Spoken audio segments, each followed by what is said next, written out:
I've been using this bread sling for over 3 years now, and it's pretty much time to make a new one.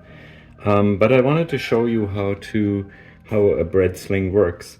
A lot of beginner bakers use parchment paper in their Dutch oven, but it does use a lot of paper all the time if you're baking regularly, and there's a lot of waste because you mostly can't reuse the parchment paper because the temperatures are so high.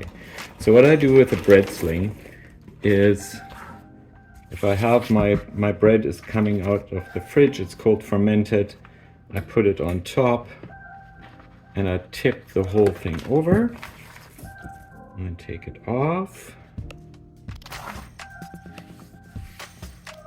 The other nice thing with the bread sling is now I can use it to rotate my bread. So if I do scoring, I can rotate the bread and be done with it.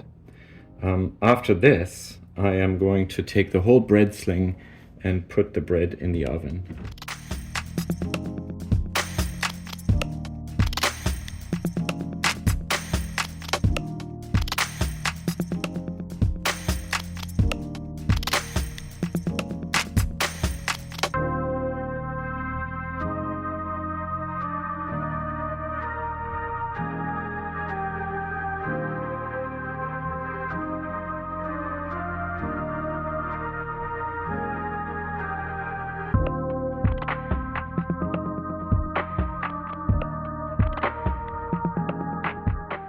As I said earlier, this bread sling is about 3 years old. I've been using it pretty much every weekend for 1 or 2 loaves of bread and then some extras. So it is well worn and it should be replaced.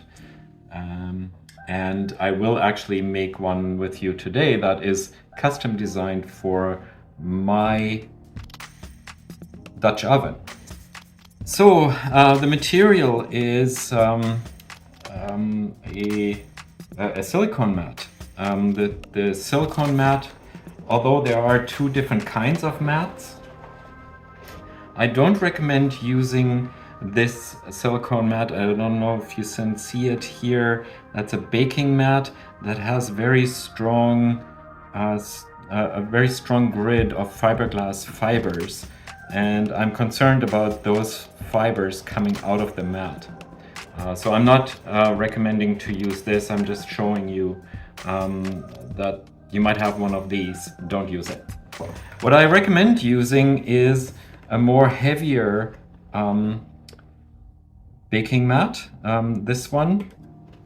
And I just bought this again at the grocery store. Yours might have it, or you might find it online. You can see it has the same fine structure in it, so there won't be any fibers coming out. So I'm just basically rolling this out. This is how long it is. So I know that my my bread sling is exactly long enough. So it's about 16 inches long, meaning that I can actually take this sheet and do it this way. So it's as wide as this baking sheet is, and that works well.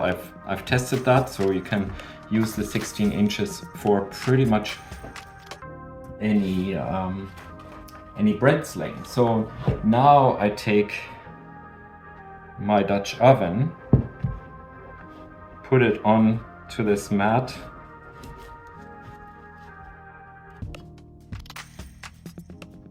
I'm going to take a dry erase marker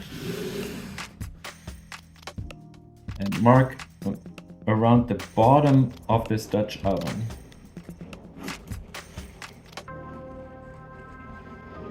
I'm using a dry erase marker because then we can just wash off the marks. And now I only need to mark where the handles go.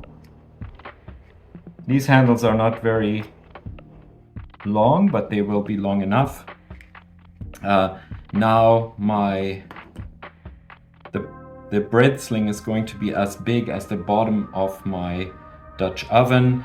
My even long loaves of bread, like coming out of this Banneton, will not be as long as this. So there will be enough space to hang on to the handles here. It just happens to be a really big Dutch oven, but it's cast iron and it works really well. It came out of my mother-in-law's garden. She used it as a planter, and when I started baking sourdough, I inherited it. So now I'm gonna go and cut it out, just with kitchen scissors. I'm gonna cut in the middle of this line that I made.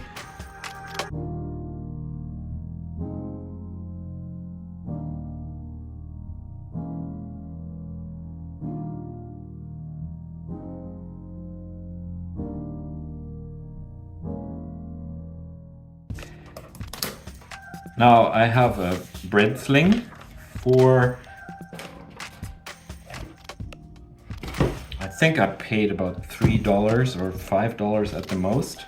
If you can buy a proper bread sling, if you Google bread sling you can find it, but it's nothing different than this. So I have this bread sling and with handles, so when my bread goes into the oven, I can just lower it into this and it will cover the whole bottom of the Dutch oven, so the bread can spread and it's not going to stick on the Dutch oven. And then when it's done, I can just take it out.